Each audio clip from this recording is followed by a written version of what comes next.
Listo. Ali chishi charipaychi tukuylla mashikuna kay Aviala llaqtamanta mashikuna, harikuna, warmikuna, wambrakuna, tukuy malta runakuna alli pachata charipaychi. Kay pachakunapi ñukanchik antes suyukunapi inti raymi kawsayta kawsanajunchik kay pachakunapi, kay punllakunapi sumak tushuykunata ruranajunchik, shinallata takinakunatapash ruranajunchikmi.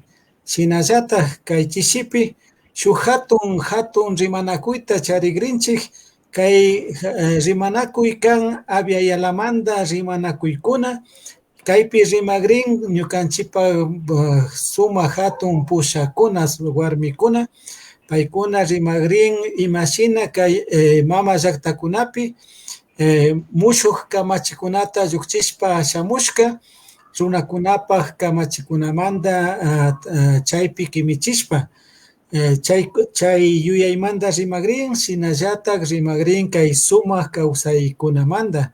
Kay tandanakuypi tandarishka kagrin Mashi Rosa Elizabeth Catrileo, pay kan Mapuche llaqtamanta, sumak yachaq warmi, paymi mapuchikunapak kamachikunamanta chaypi rimanga, shinallatak ñukanchikpak Mashi María Vicenta Andrade Ecuador llaqtamanta, pay kan Quichua runa, Saraguro runami kan, paypak kawsayka ñukanchikpak llaqtakunata ñawpaman apashpami shamushka, shina payka kunankaman ñawpaman katijunmi. Shinallatak charigrinchik ñukanchikpak Mashi Atiquigua, pay kan Colombia llaqtamanta, paypak runa llaqta kan Araguaco llaqta, sumak pushakmi kan, payka kay shamuk killakunapi yacharinga, pay mishashpaka tukuy Colombia llaqtamanta pushak kankapak pakta chay sitanakunapi paypash tiajunkami. Shinallatak kay rimanakuyta ñawpaman apankapak charigrinchik ñukanchikpak Mashi Dunen Muelas, pay sumak yachachik kan Colombia llaqtamanta, pay ñukanchikpak mashikunata simitakushpa ñawpaman apagrinmi. Chay simikunawan kankunata yupaychani nishpa, Mashi Dunenman ña simita kugrini, shinapash shuk yuyaytalla nigrini mishu shimipi. Bueno, simplemente quería expresar un saludo, ¿no? Luego de haber hablado en quichua, creo que sí me entendieron, así que no voy a hacer la traducción, ¿no? Simplemente quería rememorar una frase de una líder cuando le asesinaron al Inca Atahualpa, cuando le asesinaron los españoles en 1533. Una mujer dijo: Chaupi Punjapi Tutayarca, anocheció en la mitad del día. Esa frase es una frase profética, ¿no? En el sentido de que se le quitaba la vida en la mitad de su ciclo vital al Inca Atahualpa, y que por lo tanto quedaba pendiente la otra parte, el otro ciclo de su vida, ¿no? Y esa otra parte pues correspondía a las nuevas generaciones, reflexionar sobre este tema y seguir trabajando, ¿no? Y en el proceso del movimiento indígena ecuatoriano, en el cual pues hemos estado involucrados, se fue generando también una frase complementaria que dice: Chaupi tutapi punyayangapaj kayarin, comienza a amanecer en medio de la noche, ¿no? En esta frase también queriendo expresar, ¿no?, todo este poder de vitalidad de nuestras poblaciones, ¿no?, que a pesar de haber atravesado situaciones bastante complejas, pues hasta ahora estamos presentes como pueblos, con nuestras lenguas vivas, con nuestras manifestaciones culturales vivas, ¿no? Y sobre todo también contribuyendo a la reflexión en todo el continente, ¿no? Temas como la identidad, el buen vivir, por ejemplo, ¿no? Han ido surgiendo desde nuestros pueblos, ¿no? Las propuestas de renovación de las constituciones también han surgido desde la lucha de nuestros pueblos. En este sentido, tenemos que subrayar que no ha sido la academia latinoamericana, no ha sido la academia de nuestros países o los políticos quienes se han preocupado de reflexionar sobre la importancia de la pluriculturalidad, de la interculturalidad. Quienes han contribuido en este sentido, pues han sido nuestros líderes, ¿no? Tanto hombres como mujeres, y son ellos los procesos de lucha de nuestros pueblos los que han contribuido para que efectivamente en todos nuestros países ahora estemos trabajando con el tema de las reformas constitucionales. Y en ese sentido, la participación, el liderazgo de la mujer, pues no ha sido reciente, ¿no? Desde los mitos fundantes se habla el rol, la importancia de la mujer, ¿no? Al menos en nuestros pueblos, siempre vistas como referentes de lo sagrado, ¿no? Y luego, pues, en las luchas históricas también han estado presentes, ¿no? Muchas de nuestras compañeras y ahora, pues, ustedes, ¿no? Esta generación que de una manera muy brillante, digamos, ¿no? Porque ustedes son el reflejo de nuestro Yaya Inti, el sol, y también de nuestra Mamaquilla, la luna, ¿no? Que están liderando estos procesos y seguro pues las cosas van a cambiar para bien, no solamente de los pueblos indígenas, sino también de toda la población, indios, negros y mestizos. Así que con esto pues yo le doy la palabra a nuestra compañera Dunén, que es una de las catedráticas del pueblo arahuaco, un referente de los pueblos indígenas de Colombia, para que nos presente a nuestras expositoras. Y muchas gracias a cada una de ustedes y también al público por estarnos acompañando, a los compañeros de la Radio Corape que nos están acompañando en esta actividad y demás instituciones como Inti Raymi de las universidades. Yupaychani Mashidunan, tome la palabra, gracias. Duduzano Sinamuyina, muy buenas tardes a todas y todos, a quienes nos siguen a través de las redes sociales. Un saludo muy especial a todas las instituciones que hicieron este encuentro posible, al Mashi Ariruma. Yo soy Dunen Muelas y les doy la bienvenida a este evento al que hemos llamado Voces desde Abya Yala, Estados y Reformas Constitucionales para el Buen Vivir. Es necesario recordar que en los últimos 25 años ha sido notable la capacidad de las mujeres indígenas para promover cuestiones cruciales en favor de ellas en las agendas internacionales sobre el desarrollo y los derechos humanos. Se han logrado importantes avances a nivel nacional. La mayoría de los países de las Américas y el Ártico y algunos países de África, Asia y el Pacífico han fomentado la participación de las mujeres en la política. Han promovido políticas de reducción de la pobreza, mayor acceso de las mujeres y las niñas a los servicios de salud, la educación, la formación y han apoyado la autonomía económica de las mujeres, así como la lucha contra la violencia y las violaciones de los derechos humanos. Estos cambios han sido activados e impulsados por iniciativas organizadas por mujeres indígenas a escala local y global, haciendo uso de los recursos y la experiencia de una amplia variedad de capacidades, intereses, prioridades y personas, todas unidas en torno al objetivo de promover los derechos humanos y las libertades fundamentales de las mujeres indígenas en todos los ámbitos y desde sus cosmovisiones. Sin embargo, persisten desafíos profundos para las mujeres indígenas de todo el mundo. La mayoría de ellos son comunes en todas las regiones. Se evidencia la violencia estructural, discriminación y marginación. el desposeimiento de la tierra, la violencia contra la naturaleza, el cambio climático y la imposición de proyectos de desarrollo a gran escala en los territorios indígenas. Esto plantea una amenaza inquietante contra los derechos individuales y colectivos de las mujeres indígenas, especialmente para las que viven en zonas rurales donde la integridad de la tierra es esencial para su bienestar. Con esta pequeña introducción voy a presentar a nuestras invitadas. La primera de ellas es la mayora María Vicenta Andrade Chalán, del pueblo quichua Saraguro.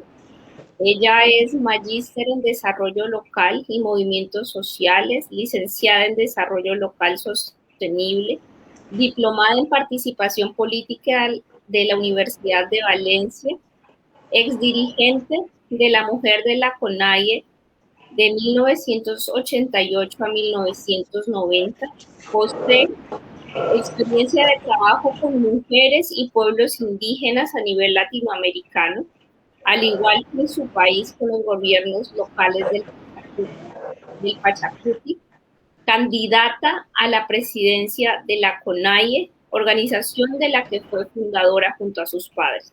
Muchas gracias, Mayora María Vicenta, por acompañarnos en este espacio.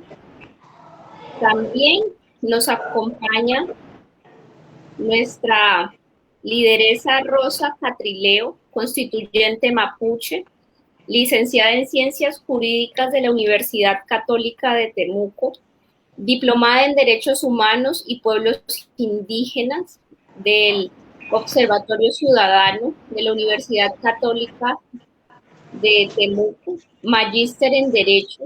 En el 2005 fue primer lugar del concurso nacional de tesis bicentenario por su tesis de investigación La propiedad colectiva, los pueblos indígenas y el Sistema Interamericano de Protección de los Derechos Humanos, la cual fue publicada en el libro Tesis Bicentenario 2005. En la actualidad es parte como socia activa del Centro de Estudios e Investigaciones Comunidad de Historia Mapuche. Bienvenida, constituyente Rosa. Muchas gracias por acompañarnos. Y nos acompaña la concejala Ati Kiwa, administradora pública de la Escuela Superior de Administración Pública ESAP, magíster en Gobierno y Políticas Públicas de la Universidad Externado de Colombia, consultor experta en perspectiva étnica, concejal de Bogotá en los periodos 2004-2007 y 2008-2011, tiempo en el cual lideró iniciativas como lineamientos para la política pública indígena en el distrito, lineamientos para la política pública del agua, que dio paso al Plan Distrital de Agua, entre otras iniciativas de política pública relevantes en Bogotá. Actualmente, como lo mencioné en su presentación, es concejal. Con esto les doy un minuto a cada una para que nos saluden y contarles la metodología de este encuentro. Entonces, Mayora María Vicenta, bienvenida. Queremos escuchar. Muchas gracias, compañeras y compañero Ariruma. Gracias por invitarme para este importante foro sobre estados, cambios constitucionales y el buen vivir. Me parece un espacio sumamente importante para debatir entre las guarmis, entre las mujeres de distintos países. Quizá en el Ecuador tenemos un proceso histórico para contar, y también para aprender y desaprender entre nosotras. Me parece un espacio muy importante. Gracias, Taita Ariruma, que siempre ha estado también en estos procesos. Pues allí estaremos conversando luego. Muchas gracias, Mayora María. Constituyente Rosa, bienvenida. Muchas gracias, Magui Pulamien. Bueno, soy parte del pueblo mapuche, acá de Chile, los saludo con mucho gusto, con mucho agrado por haber recibido esta invitación por parte de la Mien Ariruma. un gusto estar acá en este espacio con grandes lideresas de la Vía Yala, donde vamos a poder, ¿cierto?, compartir nuestras experiencias, nuestros puntos de vista, para ir contribuyendo, ¿cierto?, al desarrollo de cada uno de nuestros pueblos y de la América en general. Así que un gusto y espero que esta reunión sea muy provechosa para todos. Muchas gracias por la invitación. Muchas gracias, constituyente Rosa. Ahora la concejala Ati Quigua, precandidata a la presidencia de Colombia por el Movimiento Alternativo Indígena y Social MAIS. Adelante, precandidata. Muchas gracias, Dunén, Auer Intercultural, por la introducción. Sabemos que hay allí toda una experiencia también en territorio con las mujeres. Saludar a la Universidad Andina del Ecuador. Allí me encontré con el profesor Ariruma, precisamente conmemorando lo que fue llevar los derechos de la naturaleza a la constituyente. Saludar a María, saludar a Rosa. Creo que es importante y es el momento de evaluar esos procesos constituyentes en nuestra América que nos permiten avanzar en la agenda del buen vivir, y ahora en el marco pues de esta pandemia y de esta crisis civilizatoria creo que es el momento también para asumir los retos que nos corresponden también desde el ejercicio político. Muchas gracias, precandidata Ati, por su saludo. Bueno, y con esto les voy a explicar la metodología. Son 4 preguntas, cada una cuenta con 5 minutos para responder, contar su visión. Entonces, la idea es que al final, luego de las 4 preguntas, cuando todas participen, abrimos un espacio para escuchar al público y recepcionar las inquietudes que surjan. Y también hay otro espacio pues para que ustedes puedan responder a las inquietudes que hayan planteado a través del chat, y con esto pues, se cierra con unas conclusiones de lo aquí expuesto durante el panel. La primera pregunta es en plural, es decir, son 2 preguntas en una, y tiene que ver con el lugar que tiene la mujer indígena en nuestra ley de origen, en nuestros códigos ancestrales. Y tiene que ver con que ustedes desde sus experiencias, desde su identidad, desde sus pueblos, puedan contar por qué muchas veces desde afuera naturalizan o dicen, no, es que los indígenas aceptan la violencia contra la mujer, y esto no es así, esto no está así en nuestros códigos ancestrales. Entonces la idea es que ustedes puedan profundizar desde sus experiencias y también preguntarles, bueno, si eso no es así, si eso no es así en nuestros códigos milenarios, ¿qué factores influyeron en la invisibilización de las mujeres indígenas al interior de las comunidades y en la sociedad mayoritaria? Entonces, es como contar esa experiencia. Sabemos que en el caso de Colombia intervinieron las misiones capuchinas, ¿no? Bueno, no fue una intervención pacífica, fue una estrategia de despojo, colonización, pero bueno, yo no soy invitada, así que le doy la palabra a la precandidata Ati Quigua para que pueda iniciar con esta intervención. Recuerden que son 5 minutos. Adelante. Muchas gracias, Dunén, por supuesto, siéntete también partícipe de este diálogo. Desde la Sierra Nevada de Santa Marta, el pueblo Arhuaco, el pueblo Cogi, Huigua, Cancuamo, la mujer representa a la madre tierra.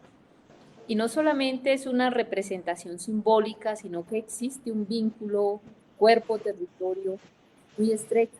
Todos los lugares sagrados asociados al agua, a la feminidad, la mujer es lo femenino, asociado al agua, a la tierra, estos elementales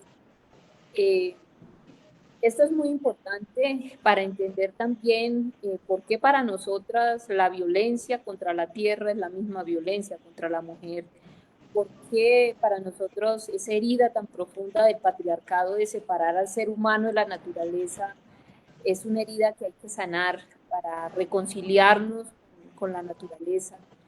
Mujer, agua y naturaleza y luna somos una sola fuerza vital. En ese sentido, pues yo creo que es un paradigma que nos habla de una salud, un mundo y que reconoce la interdependencia de los seres humanos con las demás especies como una sola familia.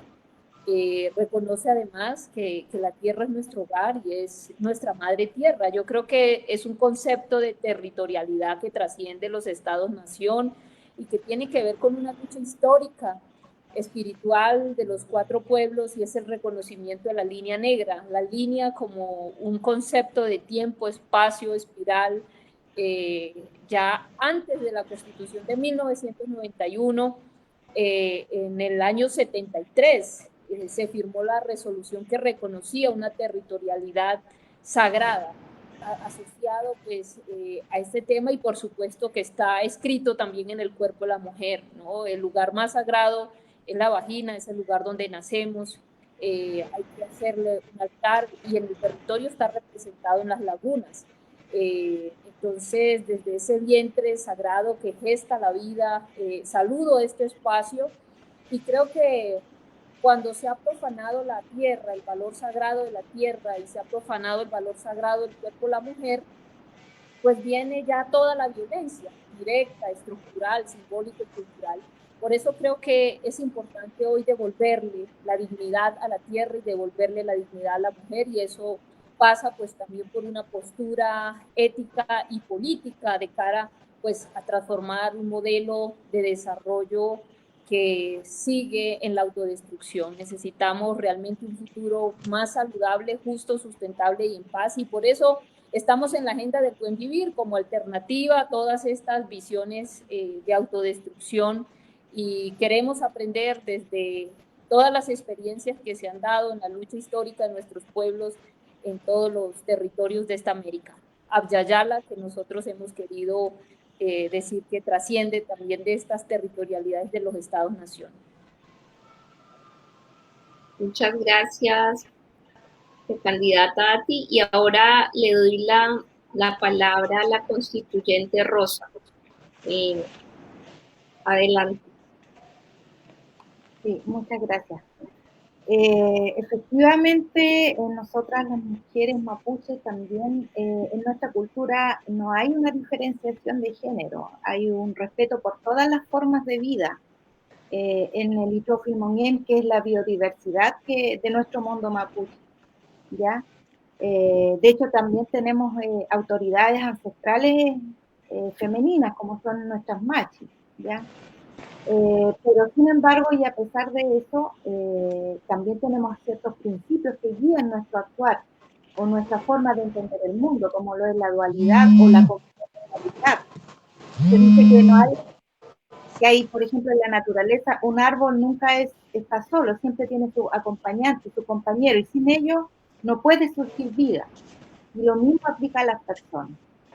Sin embargo, y sin perjuicio de ello, no podemos también estar ajenos a las influencias y a las apropiaciones culturales que nosotros hemos tenido. Aquí el rol de la Iglesia ha jugado un importante, o ha sido muy preponderante en nuestras culturas. Han contribuido también a generar un rol secundario de la mujer. Se ha contribuido también a ver a la mujer como la principal causante de los pecados. Nuestro pueblo ha recogido esos principios y los ha hecho suyos. Hay mucho sincretismo dentro de nuestro pueblo. También ha afectado a nosotras, nos ha afectado ciertos factores de invisibilización que vienen desde el propio Estado. Por ejemplo, en el caso de Chile no hay un reconocimiento de los derechos colectivos de nuestros pueblos, no hay un reconocimiento en nuestro ordenamiento jurídico. Si no hay un reconocimiento de los derechos de nuestro pueblo, menos lo hay de nuestros derechos como mujeres indígenas. En el Estado tampoco no existen políticas especiales que se hagan cargo de nuestras diferencias y nuestra pertenencia a pueblos indígenas. Se combinan y se superponen factores de discriminación. Hay una triple discriminación en el caso de nosotras que vivimos, por el hecho de ser mujeres, por el hecho de ser indígenas y por el hecho de ser pobres. Nosotros los mapuches somos un pueblo empobrecido por parte del Estado que hizo usurpación de nuestro territorio. Y también hay un racismo en la sociedad chilena que aún está presente. Es evidente, no hace mucho tiempo, por ejemplo, en el Gualmapu, que es el territorio mapuche, en una comuna se hizo a viva voz y en la plaza pública de la comuna, de la ciudad, cánticos racistas anti-mapuche, ¿ya? Cosas que uno pudiera pensar que no ocurren en estos tiempos, ocurren en Chile. Hay una discriminación estructural también que es tolerada por la sociedad. No hay un cuestionamiento respecto de la sociedad de la vulneración que vivimos nosotros como pueblo mapuche y como mujeres mapuche. Se normaliza la vulneración de nuestros derechos.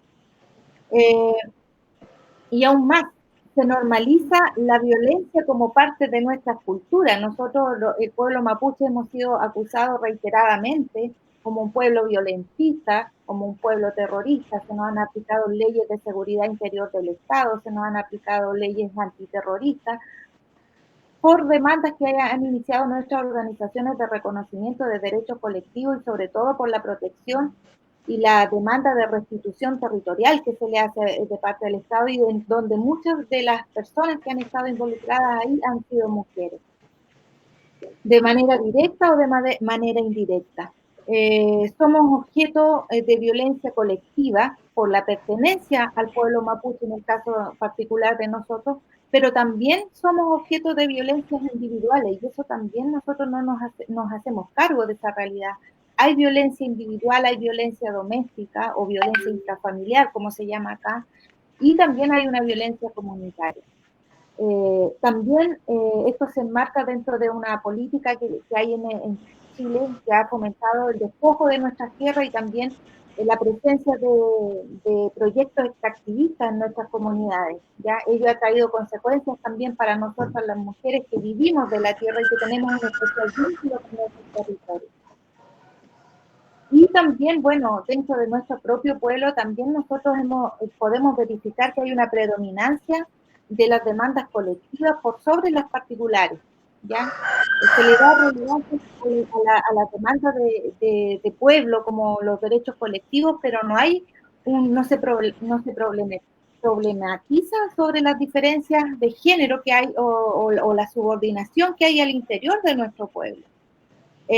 Nos identificamos como mujeres pertenecientes al pueblo mapuche, pero no podemos separar nuestros derechos de los derechos de nuestro pueblo.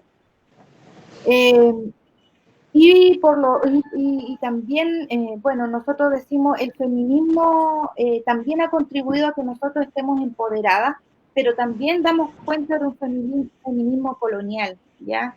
Que da por sentada cierta igualdad en la opresión que sufrimos nosotras las mujeres, sin asociar a que nosotros sufrimos una opresión también por pertenecer a pueblos indígenas y que también reivindicamos los derechos colectivos como mujeres indígenas.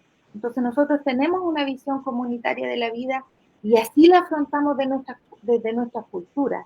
Y el feminismo colonial no da cuenta de esa diferencia, ya se uniforma.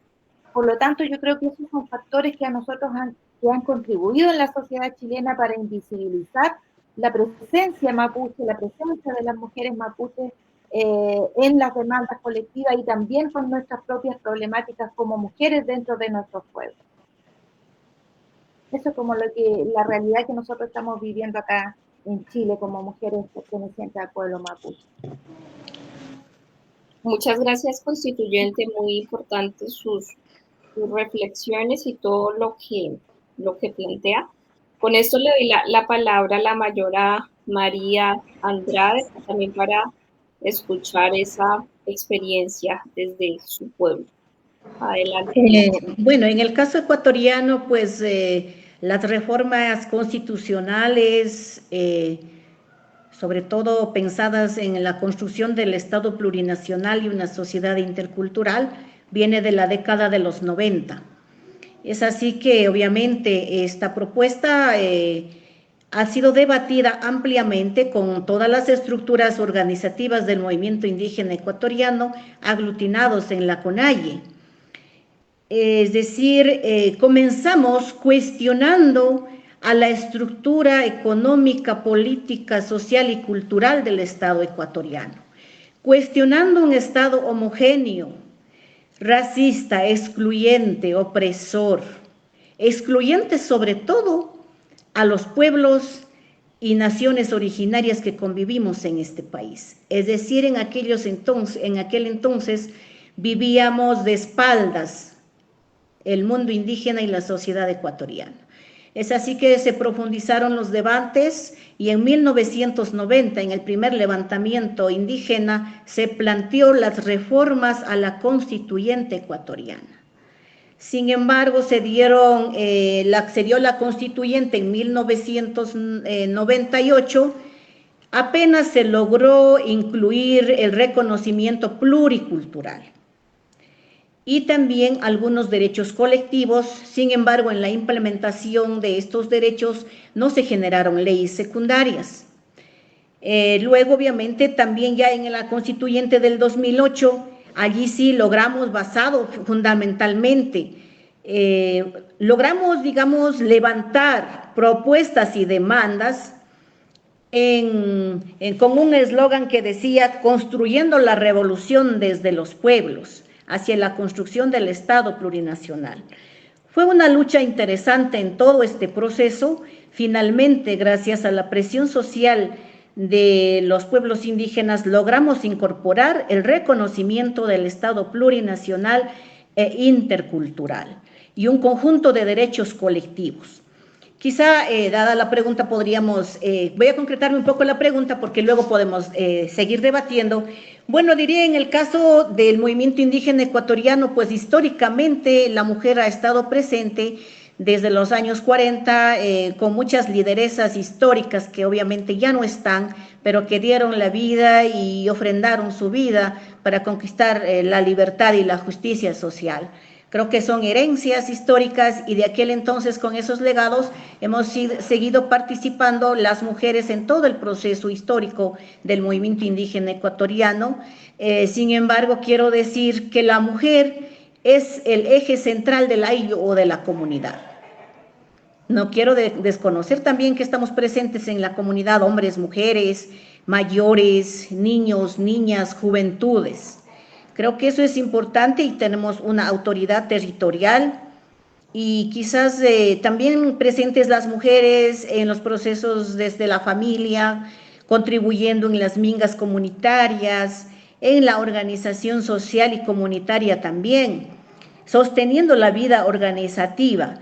Y claro, quiero decir también que dentro de nuestros territorios, obviamente tenemos o ejercemos las prácticas de la educación, de la comunicación, de la justicia comunitaria, el de la economía comunitaria, la salud, es decir, en todo este conjunto que convivimos en el territorio, pues el territorio es la base fundamental para la existencia y convivencia de nuestros pueblos.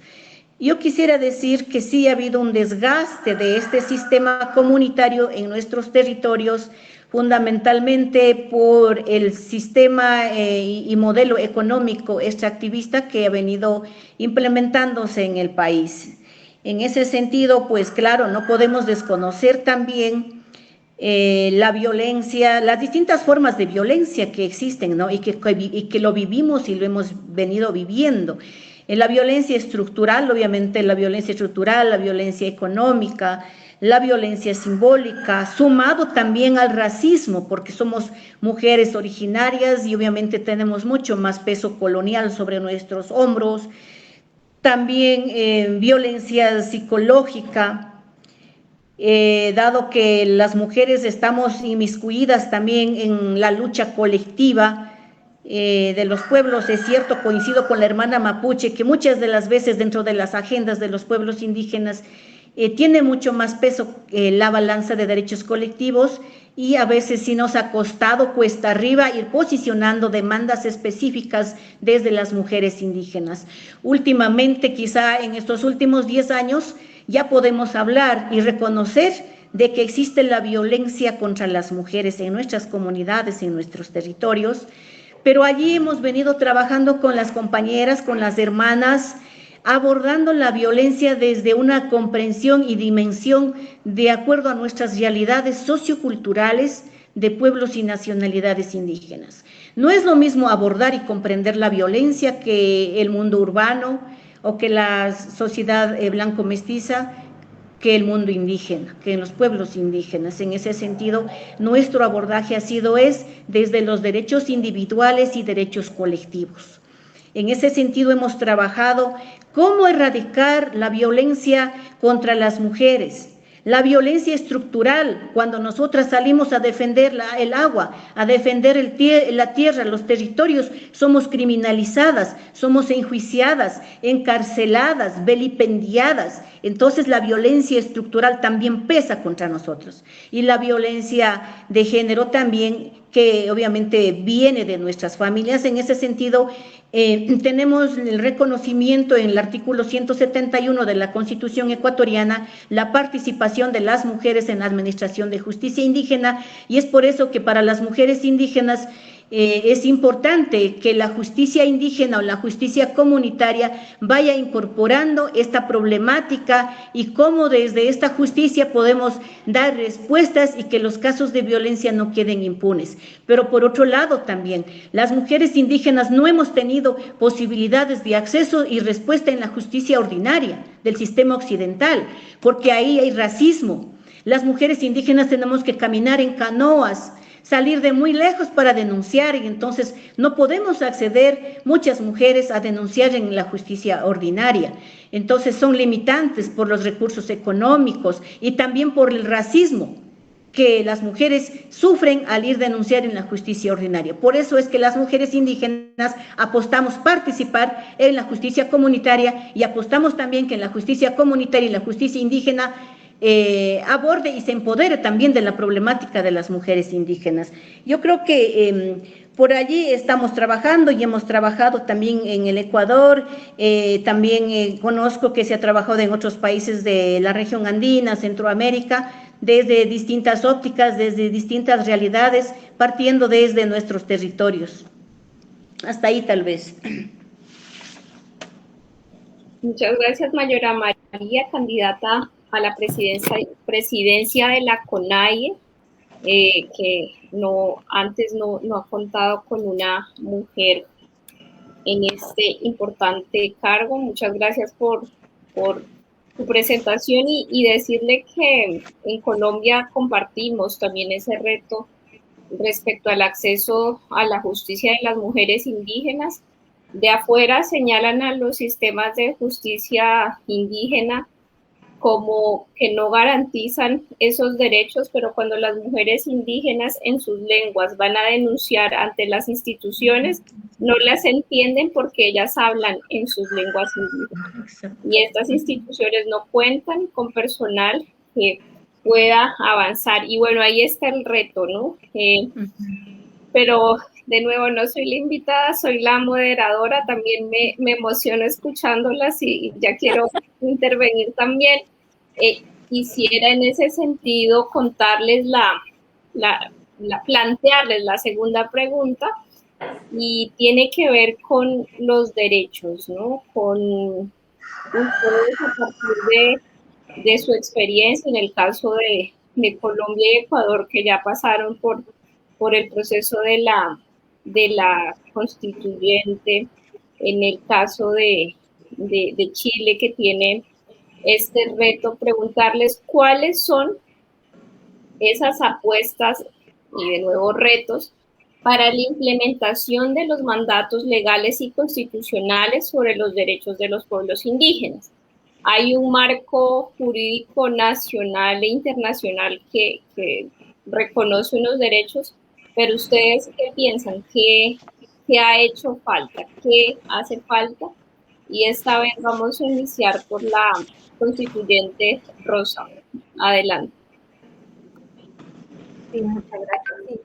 Bueno, Chile está viviendo un momento histórico. Nosotros es la primera vez que la ciudadanía en general puede participar en un proceso de elaboración de una constitución. Siempre habían sido las constituciones que han regido Chile elaboradas por comisiones especiales designadas a dedo por la oligarquía nacional. Y esta es la primera vez que la ciudadanía puede elegir a representantes para poder participar en una convención constitucional, como se ha llamado acá. Pero también, ese es un aspecto. El otro aspecto relevante de este proceso constituyente chileno es, bueno, la presencia de los pueblos indígenas, porque también es la primera vez que nosotros, como pueblos indígenas, tenemos participación e incidencia en estas altas esferas de decisión, como lo puede ser una constitución, en la regulación y en la creación de una nueva institucionalidad del país. Por lo tanto, es la primera vez que nosotros vamos a tener ahí injerencia en esos ámbitos.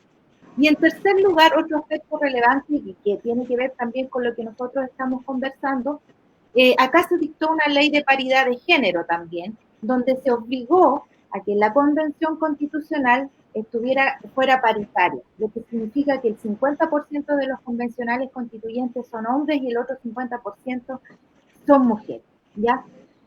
¿Qué es lo que produjo eso? En lo particular, en los escaños reservados que se aprobaron para los pueblos indígenas y para el pueblo mapuche en particular, fue que nosotras las mujeres tuviéramos un gran número de candidaturas de mujeres. Eso fue lo primero que llamó la atención. En el pueblo mapuche fuimos 39 candidaturas y de ellas prácticamente la mitad eran lideradas por mujeres, dentro de las que estaba yo también.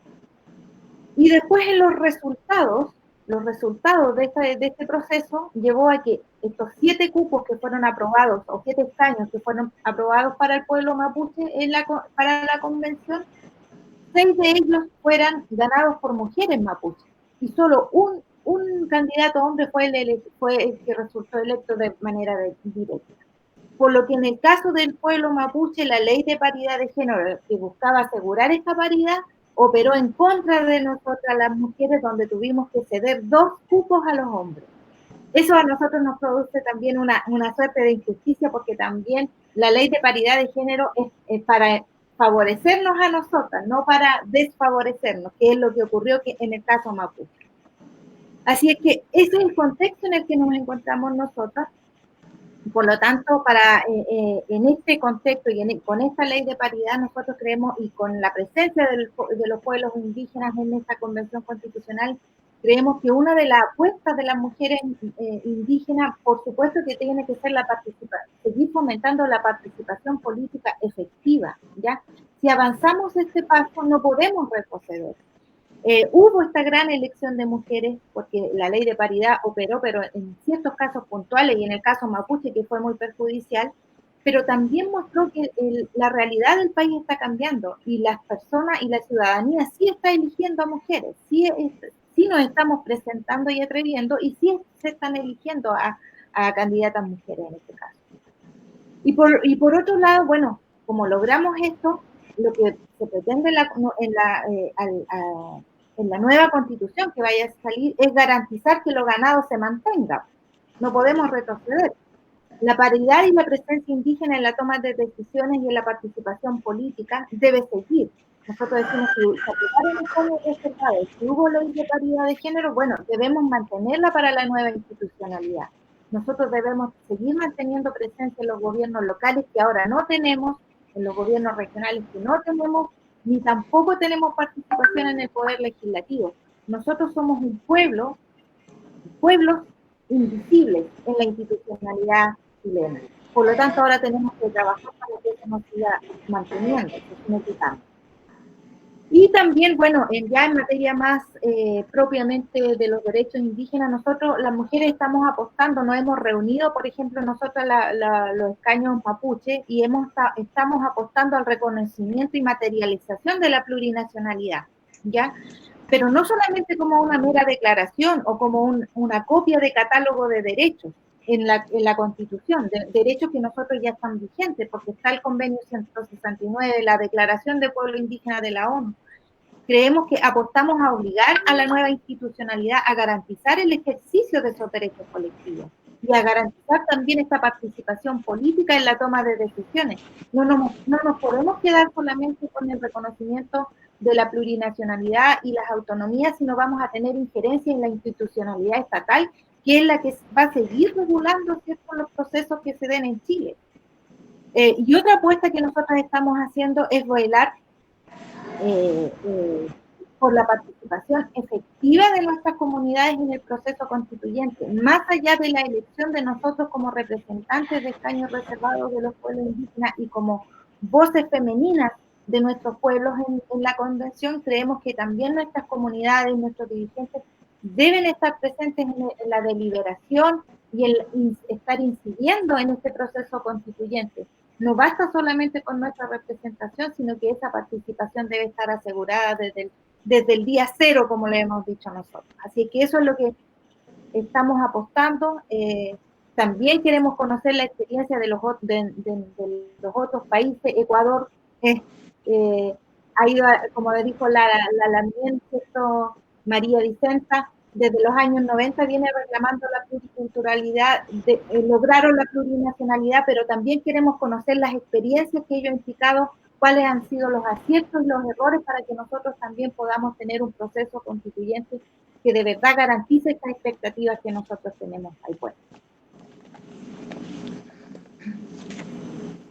Muchas gracias, constituyente Rosa, por esa amplia exposición que permite reflexionar sobre los retos que hay para garantizar tanto los derechos de los pueblos indígenas y las mujeres. Con esto le doy la palabra a la mayora María Vicenta para que nos cuente desde su experiencia en Ecuador cuáles son esos retos para la implementación de los mandatos legales y constitucionales sobre los derechos de los pueblos indígenas. Adelante, mayor. En el caso ecuatoriano, pues este es un librito que es nuestra constitución por un Estado plurinacional, que fue una apuesta en el 2008, que lo recogimos y lo pusimos en papel, las apuestas desde las organizaciones de base, desde las comunidades. Entonces este era el mandato y con esto recorrimos,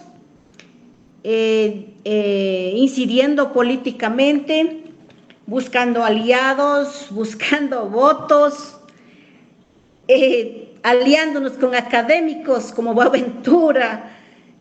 Fue realmente un trabajo de tejido social, pero también de presión social, porque la derecha ecuatoriana, la burguesía, pues nos acusó de que los indios queremos crear un estado dentro de otro estado. Entonces no fue nada fácil. Sin embargo, logramos en el artículo 1 de la Constitución el reconocimiento del Estado plurinacional e intercultural. Fueron debates extremadamente grandes, disputas fuertes, a ratos entre los mismos indígenas, pero bueno, finalmente lo logramos. Logramos también la inclusión del summa causa o buen vivir como modelo de desarrollo. Fue súper interesante este tema. También logramos incorporar por primera vez los derechos de la naturaleza.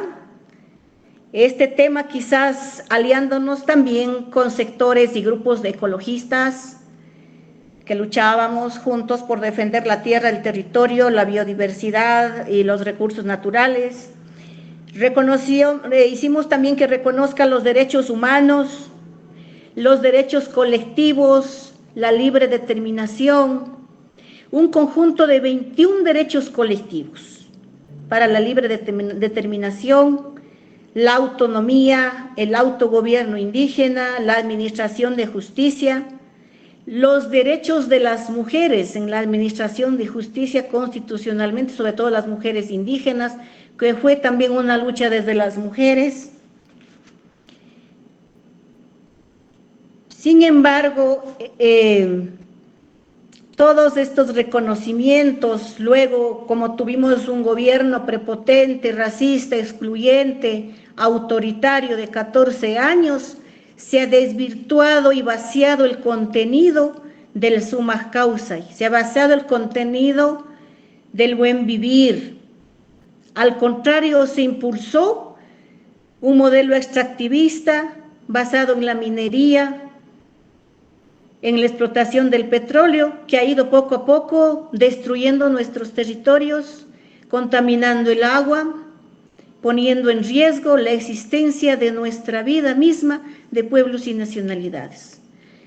Lamentablemente, los recursos mineros se encuentran en extensiones de territorios de pueblos y nacionalidades, en su mayoría, pero también en otros pueblos que no son indígenas. Entonces, ha sido un tema bastante difícil de cristalizar estos derechos constitucionales.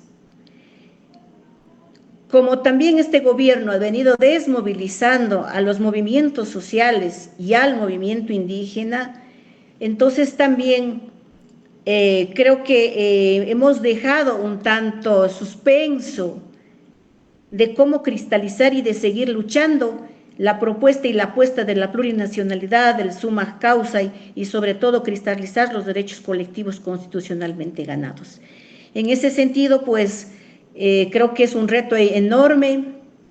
No pensamos que el gobierno, ahora mucho más un gobierno de derecha, que no nos representa ni no nos representará, ni tendrá el interés ni voluntad política para cristalizar la plurinacionalidad. Entonces, el reto es de los pueblos y nacionalidades, desde los territorios, desde abajo hacia arriba, retomar con fuerza la efectivización de la construcción del Estado plurinacional.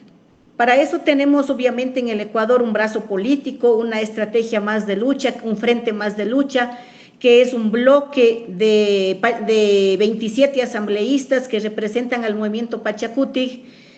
Esperamos que desde allí se impulsen leyes también que vayan obviamente a fortalecer la construcción del Estado plurinacional, pero desde los pueblos indígenas. Yo creo que ese es el reto. Ahí vamos a participar también las mujeres, y por eso es que estamos participando como candidata, no solo María Andrade, sino desde las mujeres, para ir debatiendo y fortaleciendo esta apuesta de realmente cristalizar la plurinacionalidad. Desde la institucionalidad pública, poco se ha hecho en política pública en relación a la plurinacionalidad. Inclusive se persigue, a pesar de que tenemos un derecho constitucional ganado para el ejercicio de la justicia indígena y comunitaria, se persigue a nuestros compañeros líderes y lideresas, se enjuicia. Entonces, es una lucha entre la justicia indígena y la justicia ordinaria. Creo que es un tema todavía no resuelto, es una apuesta. Y obviamente la construcción de la autonomía y del autogobierno. Acá en el Ecuador tenemos una experiencia interesante en Sarayaco. Creo que es digamos, la real autonomía y autogobierno que ejerce este territorio, que podría servirnos como experiencia, pero es un proceso cuesta arriba todavía para cristalizar estos derechos. Muchas gracias, Mayora María. Con esto le doy la palabra a nuestra concejala Atiquigua. Recuerden a quienes nos siguen a través de nuestras redes sociales que pueden enviar sus preguntas a través de Twitter, de Facebook, a este foro que está con el numeral Voces desde Abya Yala y numeral Buen Vivir. Entonces, concejala, a ti la escuchamos. Muchas gracias. Y después de escuchar a Rosa y a María, la experiencia de Chile, de Ecuador, es interesante revisar la experiencia colombiana. Vamos a cumplir 30 años de la Constitución Política de 1991. Para los pueblos indígenas, esto marca el paso, pues también los avances formales. Lo que hemos visto es que en 30 años tenemos una importante jurisdicción en materia de derechos. Sin embargo, de los derechos a la realidad, pues hay una gran distancia, ¿no? Entonces, a nivel internacional, por supuesto, en el año 2007, la Declaración de los Derechos de los Pueblos Indígenas marca un piso importante. Eso hace parte del bloque de constitucionalidad. Estos tratados internacionales, quiero agradecerle a todas las organizaciones, a las lideresas, ¿no? Entre ellas, creo que también a los pueblos indígenas del norte, porque creo que este es un trabajo sostenido en la agenda internacional de más de 40 años, de los pueblos indígenas en un diálogo con los estados. Así que yo creo que un primer reto que tenemos nosotros es que esto no se quede en el papel, sino que se implemente en los estados, porque lo que vemos es que a veces los avances son formales. Pero hablemos de la Constitución colombiana. Yo creo que un paso importante es que se reconoce a los pueblos indígenas como sujetos de derechos y como sujetos políticos. Se crean las circunscripciones especiales indígenas para garantizar la participación política de los pueblos indígenas, la participación de los pueblos indígenas en el espacio legislativo, 2 al Senado y 1 a Cámara. Sin embargo, es muy interesante darnos cuenta que hasta el día de hoy, por ejemplo, no hemos elegido la primera senadora indígena. Persisten dificultades estructurales para que las mujeres indígenas puedan estar en el espacio político. Eso como un primer punto, pero por otro lado, hoy el reto es garantizar que esa Constitución Política de 1991, que establece un Estado social de derecho, se respeta integralmente. En la tercera convención del Movimiento Alternativo Indígena y Social, que está integrada por el Consejo de Autoridades de los Pueblos Indígenas de Colombia, por las organizaciones que hacen parte de la ONIC, Organización Nacional Indígena de Colombia, 48 organizaciones que fundaron el Movimiento Alternativo Indígena y Social, pues han tomado una decisión histórica que no tiene antecedentes y es también participar con una candidatura propia a la presidencia en el marco del pacto histórico. Y bueno, como precandidata, quiero decir que pues si no hemos tenido una senadora, que los pueblos indígenas estén pensando también en que las mujeres podemos encarnar y representar el trabajo que se está haciendo desde nuestras bases, desde nuestras organizaciones, de una agenda indígena en 41 años que ha quedado aplazada porque no ha habido un Estado que uno pueda adoptar los enfoques para responder a una sociedad policéntrica, a una sociedad multicultural, inaugurar un diálogo de saberes, pasar también a una democracia intercultural. Pues allí hay unos retos enormes pendientes, pero también está qué significa el paso de una democracia representativa a una democracia participativa.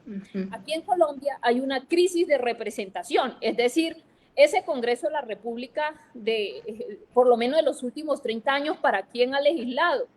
Estas leyes, ¿a quién le han servido? Pongamos un ejemplo, el de las semillas, la ley 1518, ¿no? Para favorecer las transnacionales semilleras, a Monsanto, a Syngenta, a DuPont, Bayer, pero nuestras semillas nativas y criollas en nuestros territorios, si no salimos los pueblos y nuestras organizaciones a defender nuestra agrobiodiversidad, nuestro patrimonio genético, pues el Congreso no se interesa en estos asuntos. Así que un primer reto que tenemos también es cómo las leyes que hace, por ejemplo, el Congreso realmente están en favor de la vida, en favor de la soberanía de los pueblos y no en favor de los intereses corporativos. Así que en la tercera convención del Movimiento Alternativo Indígena y Social reflexionamos sobre lo que ha sido el papel de los pueblos indígenas en 30 años de participación política electoral.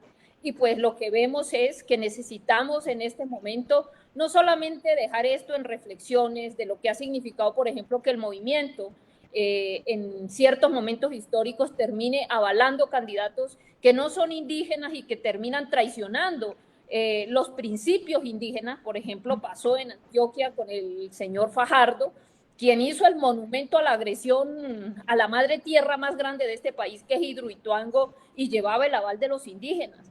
Eso no puede volver a pasar en nuestro país. O después aquí en Bogotá, quien arranca con la venta del agua en bloque, es decir, la privatización de la gestión del agua, que encarnaba pues la ética y la moral, pues termina mercantilizando, reduciendo el valor del agua a una mercancía, contrario pues a todas las cosmologías del agua de los pueblos. Entonces, yo creo que es muy responsable y también 30 años, 3 décadas para mirar cómo nuestra agenda no queda relegada del debate político. Además, estamos en un momento de disputa también de la memoria histórica, y lo que vemos es que tenemos una historia contada solamente desde un espacio hegemónico que excluye.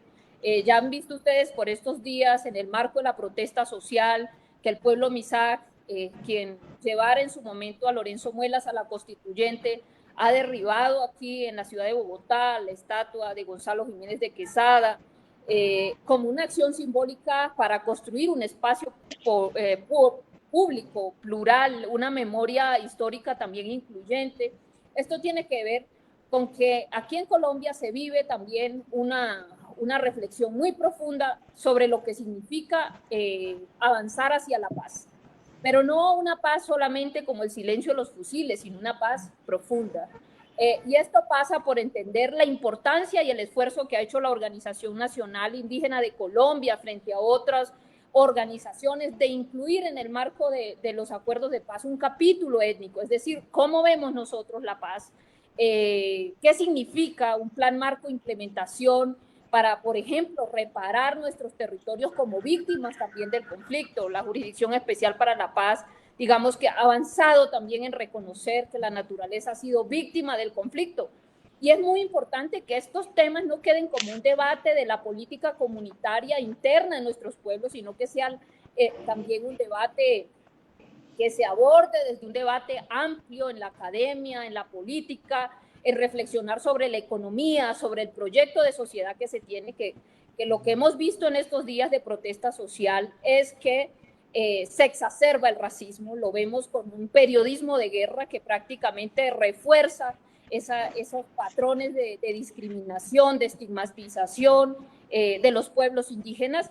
Bueno, esa es la coyuntura en la que nos encontramos, donde desde el movimiento alternativo indígena y social tenemos ese gran reto democrático de defender la constitución política del 91, que entre otras tiene el sueño de una nación multiétnica y pluricultural, que no solamente pertenece a los pueblos, nos pertenece a todos los demócratas, nos pertenece a una generación que fue la que promovió la séptima papeleta. Son los estudiantes quien promueven la séptima papeleta que llevó al cambio constitucional de 1991, y es la juventud la que en Colombia se ha movilizado para exigir cambios estructurales, y creemos que es el momento también no solamente de evaluar, sino de votar muy bien en las próximas elecciones. Y pues creemos que las mujeres indígenas pues no podemos quedarnos por fuera de este debate democrático. Ya veremos cuál es el mecanismo para definir una candidatura única, pero nos parece fundamental saber que no estamos nosotros improvisando con una agenda que queremos presentar al país, que se recoge en una propuesta que hemos hecho de un pacto nacional para el buen vivir construido desde nuestras bases organizativas, desde nuestras regiones, sino que pasamos también a un diálogo social, académico, político, incluso más allá de Colombia, pues construir estos diálogos y estas reflexiones de cuáles son nuestros desafíos también para transformar estos estados-nación y poder superar también toda esta violencia institucional que se reproduce a través de las políticas públicas, de sus modelos de desarrollo que siguen, por supuesto, imponiendo sus lógicas, y queremos darle vida, agencia a nuestros planes de vida y el respeto a nuestros territorios.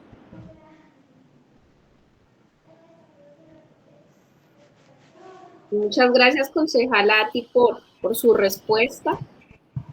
Darle un especial saludo a los coorganizadores, a la Coordinadora de Medios Comunitarios Populares y Educativos del Ecuador, CORAPE, al Inti Raymi de las universidades, a la Universidad Andina Simón Bolívar, al Centro UER Intercultural de la Universidad del Rosario. En ese sentido, el tiempo pasa tan rápido, son las 5:10 de la tarde, en Chile las 6:10 de la tarde, y quisiéramos a esta hora del día, preguntarles, ustedes hace un momento hicieron referencia a esas apuestas que tienen como mujeres indígenas para la participación política con una agenda bastante clara, con unos puntos específicos, con la agenda del buen vivir, con la participación de las mujeres. Y en ese sentido, quisiera preguntarles de manera particular en el marco de esas reformas constitucionales sobre los derechos colectivos, los derechos individuales de las mujeres, los derechos colectivos de los pueblos indígenas, ¿cuáles son las apuestas para seguir fortaleciendo esas reformas constitucionales desde los derechos de los pueblos ancestrales? ¿Cuáles son esas alianzas que se deben hacer para asegurar el reconocimiento de los derechos de las mujeres indígenas? Hace un momento ustedes mencionaban esa experiencia, pero ahora es ver, bueno, de qué manera materializarlo, consolidarlo, a partir de todo eso que con la pregunta anterior ustedes identificaron. Entonces, le doy la palabra a la mayora María para que nos comparta su... Bueno, como decía hace un momento, los derechos constitucionales conquistados por los pueblos indígenas lamentablemente han quedado en el papel y se han vaciado de contenidos y de conceptos. Yo creo que en ese sentido el reto desde las estructuras organizativas es retomar con fuerza el debate de la plurinacionalidad y de la interculturalidad, porque el gobierno lo que está comprendiendo, lo ha comprendido, la interculturalidad es como folclore, como multiculturalismo funcional al Estado, al gobierno. Entonces, en ese sentido, pues, hemos tenido ya 35 años, llevamos de la fundación de la CONAIE, y este debate surge mucho más antes. Entonces, creo que es importante retomar dentro de nuestra CONAIE este debate, las concepciones, la filosofía, la base fundamental de la plurinacionalidad, para por fin tener un Estado que reconozca pueblos y nacionalidades, al conjunto de la sociedad ecuatoriana, y busquemos sobre todo la equidad, la justicia y la libertad, y derrumbemos de una vez por todas este Estado homogéneo, uninacional y excluyente. Creo que allá tenemos que encaminar. Por otro lado, es importante también buscar aliados con otros movimientos indígenas en Latinoamérica. Tenemos experiencias interesantes también en la región andina, en Centroamérica, y obviamente, ¿por qué no decir también a nivel global? Existe el Foro Internacional de Mujeres Indígenas, que cuenta también con agendas, sobre todo derechos pueblos indígenas y derechos de las mujeres. Creo que ha venido trabajando interesantes conceptos, investigaciones, y que nos puede servir para, obviamente, enriquecer estos insumos hacia el debate en cada uno de nuestros territorios, a cada uno de nuestros países. Creo que es sumamente importante de continuar fortaleciendo este trabajo, y creo que es importante también buscar aliados en la academia. Ahora, pues, acá en la Universidad Andina siempre tenemos al compa Ariruma, que también está escribiendo y aportando, y así en otras universidades, y creo que no indígenas, no solo indígenas, sino también no indígenas comprometidos con las luchas sociales, comprometidas con las luchas de los pueblos indígenas, y que nos podrían aportar. Eso es muy importante, y otros aliados de sectores sociales para empujar y de una vez por todas construir y llegar a la efectivización del Estado plurinacional. Pero yo digo, siempre vendrá del movimiento indígena, desde los movimientos sociales. No creo que esperamos desde el Estado. Y allí seguiremos en este proceso, de debate y habrán otras temáticas. Realmente la propuesta de la plurinacionalidad incluye muchos temas como la autonomía, el autogobierno, el buen vivir, el summa causa y los derechos humanos, el tema de territorio, el tema de modelo económico. Son un conjunto de temas y que tenemos que ir debatiendo, conceptualizando y sobre todo generando propuestas. Pese a que en el Ecuador el movimiento indígena ha presentado una lluvia de propuestas, creo que más que otros movimientos sociales. Sin embargo, desde el Estado poco o nada se ha hecho. Por ejemplo, ahora en el COVID tenemos un total abandono desde el Estado, más bien desde los pueblos indígenas, desde nuestras sabidurías, desde nuestro conocimiento ancestral, desde nuestras compañeras chamanas, desde nuestros sabios, hemos enfrentado con nuestras plantas medicinales y los seguimos enfrentando. Creo que son temas muy importantes, incluso existe un abandono también del campo, pese a que en el Ecuador, por ejemplo, el 70% de alimentos que consumimos vienen y provienen desde la agricultura familiar, campesina, indígena, y sin embargo el Estado lo que aporta y contribuye más son con los agroexportadores. Entonces creo que es importante que tenemos que seguir luchando y exigiendo al Estado como un derecho la atención y la mirada al campo, por ejemplo. Bueno, son un conjunto de temas que obviamente retomaremos dentro del proyecto político de la CONAIE para reencauzarlo, obviamente adecuados al contexto actual. Creo que es importante y felicitar una oportunidad también para Chile, que ya obviamente con nuestras compañeras constituyentes. Acá en el Ecuador tuvimos muy pocos constituyentes indígenas, pero haciendo un trabajo mancomunado, un trabajo articulado con nuestros asambleístas constituyentes, hemos logrado un conjunto de derechos, pero también no podemos decir que es una lucha solo del movimiento indígena, sino una lucha de las mujeres, de los jóvenes, de los ambientalistas, de los ecologistas, y es así que hemos logrado, digamos, quizá para los pueblos indígenas lo mínimo, pero eso mínimo ojalá que se efectivice, y creo que tenemos que incidir en los distintos niveles de gobierno también. Acá en el Ecuador tenemos gobiernos locales del movimiento Pachacuti, de nuestro frente y estrategia de lucha también. Entonces, desde esos espacios, desde los distintos niveles, obviamente trabajando para la construcción real y efectiva de la plurinacionalidad. Perdón. Muchas gracias, Mayora María Vicenta, por retomar y exponer de manera clara los puntos de esta agenda. Ahora le doy la palabra a la concejala Ati Kiwa. Adelante, concejala.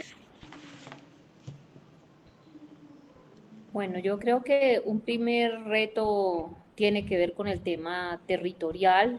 Yo creo que dentro de todo el conjunto de derechos que hemos logrado, el respeto a la madre tierra, a nuestros territorios, es un derecho fundamental, y en el caso de Colombia de 34 millones de hectáreas aproximadamente, que son territorios colectivos indígenas, pues la mitad ya ha sido concesionada para actividades extractivas.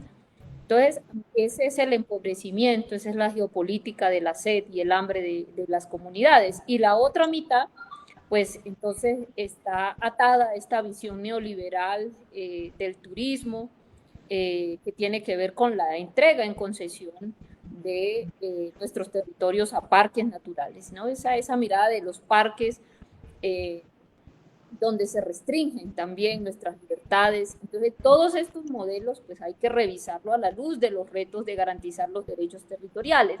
Ahora, los derechos políticos, el de la autonomía, el autogobierno, en cómo garantizar que esa forma como se construyen las decisiones colectivas no terminan siendo vulneradas, violentadas. Aquí en Colombia hay una estrategia sistemática del Estado por fragmentar los gobiernos indígenas, por entrometerse en sus asuntos y fragmentar, dividir las comunidades en lo local. Entonces, no solamente es la violencia directa, ¿no?, el asesinato sistemático a nuestros líderes, o la violencia estructural, el racismo, la exclusión, la invisibilización, la estigmatización, o la violencia cultural, la imposición de una visión hegemónica sobre nuestra más cultura, la imposición de una cultura dominante sobre las demás, la violencia simbólica, sino toda esta forma como el Estado se relaciona con los pueblos indígenas. Es una relación de imposición, donde en el campo político se intensifica esa violencia. Yo como mujer indígena desde mis 22 años he tenido que soportar lo que es la violencia política en el campo, digamos, del debate, donde se trata a toda costa de restringir las posibilidades de que la sociedad pueda escuchar también una voz distinta a la del establecimiento. En un sistema político tan mezquino, con la diversidad étnica y cultural, pues tenemos allí unos grandes desafíos de derechos territoriales, de derechos políticos, de derechos culturales, pero me parece que los derechos no son una concesión de ningún gobierno, de ningún Estado. Yo creo que aquí coincido con María y con Rosa en que necesitamos entender que todo lo que hemos ganado ha sido fruto del trabajo organizado de nuestras comunidades, que no porque lleguemos a escribirlo en un papel quiere decir que se resuelve y se supera este estado inconstitucional de las cosas. Estamos en el marco de un exterminio físico y cultural, de una violencia que cada vez cobra también la vida de las mujeres. El auto 092 reconoce el Estado pues todas las múltiples discriminaciones y violencias sistemáticas contra la mujer y la necesidad también de trabajar en la reparación integral de nuestros territorios, de nuestras comunidades, de nuestra conciencia política, de nuestra agenda y la legitimidad para tener un espacio digno en la democracia donde podamos elevar el nivel de interlocución política para hablar de otra economía distinta que no siga contaminando, privatizando, despojando a los pueblos, a las mujeres. Eso es fundamental, pero también creo que todo lo que implica pensarnos en transformar nuestras relaciones, Estado, pueblos indígenas, sociedad en general, ese diálogo de saberes, qué implicaciones tiene la academia con nuestros sistemas propios de conocimiento.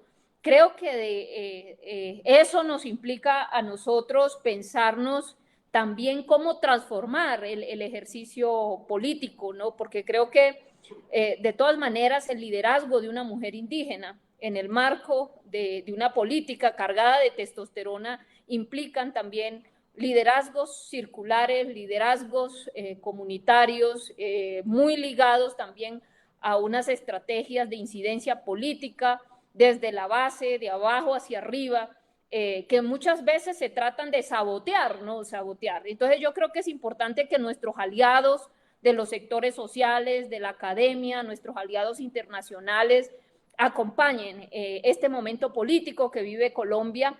Yo creo que tenemos una oportunidad y es refrendar este sueño constituyente, la defensa de un Estado social de derecho, el paso de una democracia representativa a una democracia participativa. Y yo creo que el derecho a la consulta libre, previa e informada, pero también las consultas populares, pero también todos los mecanismos de participación que dejamos en la Constitución del 91 y vienen siendo desmontados por una tecnocracia desarrollista que quiere seguir imponiendo a través de las grandes operaciones estratégicas y los megaproyectos extractivos su lógica economicista, que viene empobreciendo al pueblo de Colombia y lo hemos visto con mayor claridad en el marco de esta pandemia. Es desde allí, yo creo que podemos nosotros también desde una mirada crítica de lo que ha pasado, de no conformarnos con estos cambios formales, con estos maquillajes cosméticos, con estos feminismos también un poco que no abordan a profundidad lo que significa superar un mandato de desigualdad racista, colonial, patriarcal. Esto tiene que ver con una agenda de despatriarcalización, de descolonización, de liberación, de un horizonte también, construcción de un horizonte de sentido emancipatorio de la gestión pública.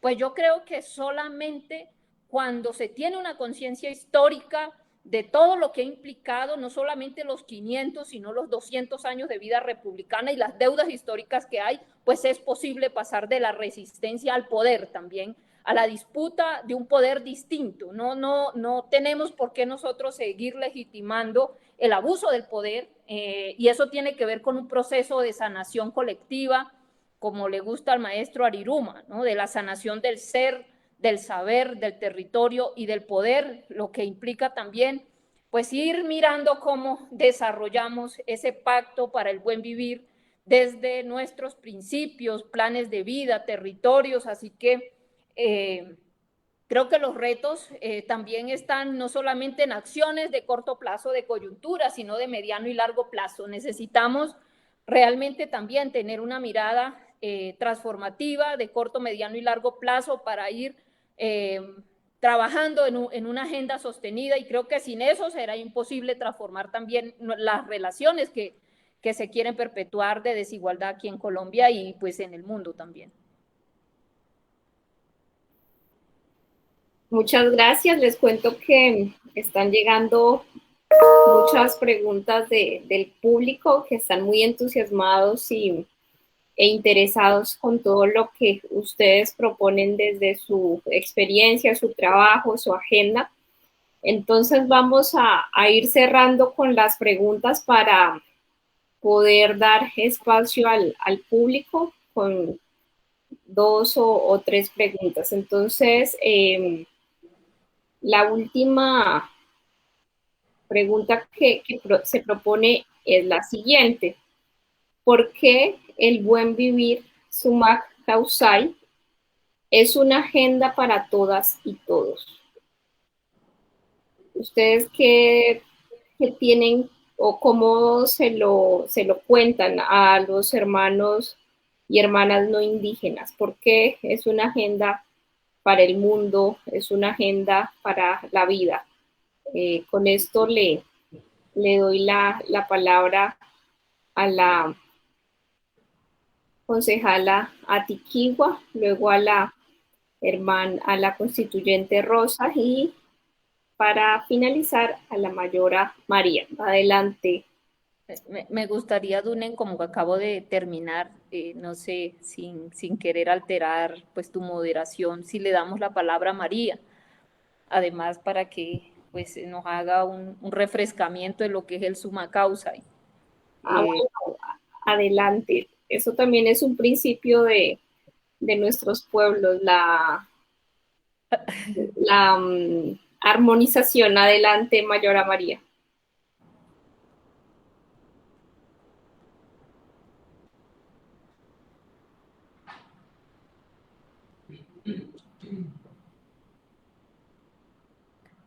Creo que tiene cerrado el micrófono.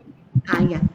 Bueno, el Sumak Kawsay o buen vivir o Alli Kawsay, acá lo entendemos pues como una buena vida, la vida en plenitud. Esto implica obviamente una comprensión bastante interesante en nuestra comunidad, que el ser humano es también parte del territorio, somos parte de la tierra. Entonces, por eso es que es importante el territorio y la tierra, fundamentalmente no es mercado, no es solamente un espacio físico, sino fundamentalmente espiritual, donde desarrollamos la vida. Por eso es que luchamos en contra del extractivismo, del modelo extractivista, defendemos el agua, defendemos los bienes comunes, las semillas, la biodiversidad, porque en nuestros territorios están las plantas medicinales, los conocimientos, es decir, la comprensión de la vida en términos generales para nosotros es el suelo y el subsuelo también. Entonces, esa es la comprensión para nosotros el buen vivir. En ese sentido, el buen vivir pues es el eje del modelo de desarrollo que planteamos dentro de la plurinacionalidad. Un modelo de desarrollo basado en las cosmovisiones, en los conocimientos, en la ciencia, en los saberes de nuestro territorio, basado también en las potencialidades de nuestras comunidades, pero no basado en el extractivismo.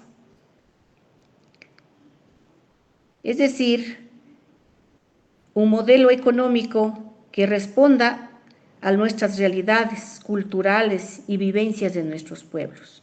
Es así, por ejemplo, que aquí en Sarayaku han planteado un modelo interesante de desarrollo que respete la naturaleza, la madre tierra. Y por eso es que Sarayaku, por ejemplo, está en contra del extractivismo, lucha para que no entren las empresas petroleras, madereras y la libre determinación de los pueblos. En ese sentido, pues dentro digamos, ya de la agenda, obviamente la prioridad es la defensa de la tierra y de los territorios y de los bienes comunes que se encuentran en estos espacios, la defensa del agua, de la vida, de nuestros conocimientos, de nuestros saberes, la defensa de los bienes comunes, de las semillas y de todo el conjunto de bienes que se encuentran en nuestros territorios. Esa es la apuesta que planteamos acá en el Ecuador, y no solo para los pueblos indígenas, sino para toda la sociedad ecuatoriana, porque cuando estamos hablando de un Estado plurinacional es lo que queremos romper con esta estructura colonial, económica, política, social y cultural homogénea uninacional. Y lo que buscamos es realmente un Estado de justicia social y de equidad para los pueblos indígenas y para la sociedad ecuatoriana, que busca cambios económicos, sociales, políticos y culturales en este país, basado en un modelo del buen vivir, del real buen vivir. Entonces, un modelo que busca, que no destruya los territorios, la naturaleza, el agua, y sobre todo un modelo que sustente nuestra vida, que defienda nuestra vida, la existencia actual y de las futuras generaciones. Hacia eso estamos luchando, la defensa de la naturaleza, de la madre tierra. Creo que son ejes fundamentales que tenemos que seguir trabajando, sobre todo rechazando el modelo capitalista extractivista neoliberal. Por ahí son los retos y obviamente la participación también de las mujeres en todo este proceso, incorporando sus demandas, sus agendas. También la juventud, como siempre ha estado, desde nuestras espaldas hemos cargado los guaguas, hemos estado en la comunidad, en la minga. La juventud desde pequeños van aprendiendo a ser líderes y nuevos líderes, y allí estaremos, ¿no? Siempre estaremos, esperamos seguir en este proceso encaminando la ruta correcta hacia la construcción y la defensa, sobre todo, de los derechos individuales y colectivos basados en normativas internacionales como el Convenio 169 de la OIT, la Declaración de los Derechos de los Pueblos Indígenas del 2007 y otras normativas internacionales, y sobre todo defendiendo los derechos colectivos e individuales conquistados en la Constitución del 2008, y que todo esto se basará y se realizará desde la minga de trabajo, desde una articulación de trabajo, desde pueblos y nacionalidades, y también desde el conjunto de la sociedad, para generar estos cambios políticos, económicos y sociales hacia una verdadera justicia social y una sociedad incluyente interculturalmente, porque para la interculturalidad, por los gobiernos se ha desvirtuado, se comprende como folclorismo, y realmente la interculturalidad para nosotros los pueblos indígenas es el intercambio de saberes, la valorización de saberes, el desaprender, el reaprender. Yo creo que por allá vamos. Muchas gracias, Mayora María, por su aporte. Le doy la palabra a la constituyente Rosa, quien se debe retirar, y pues desde luego agradecer por su participación, por sacar el espacio para acompañarnos y poner su experiencia en este encuentro con mujeres indígenas. Adelante, Rosa. Sí, muchas gracias. Justo hoy día hicieron el decreto de nombramiento, así que tenemos una reunión por eso. Voy a tener que despedirme, pero sin antes dar una opinión respecto de la pregunta y de lo que se ha desarrollado. Bueno, Yo creo que una de las apuestas y la agenda que nosotros tenemos es, acá en Chile, es materializar estas apuestas y estas agendas que queden en la Constitución. Lo primero, nosotros somos, acá en Chile, los pueblos indígenas no estamos reconocidos como tales, ni nuestros derechos en la Constitución. Por lo tanto, la apuesta es que ellos queden ahí y también que nuestros principios permeen esta nueva Constitución. No se habla acá en el pueblo mapuche del buen vivir.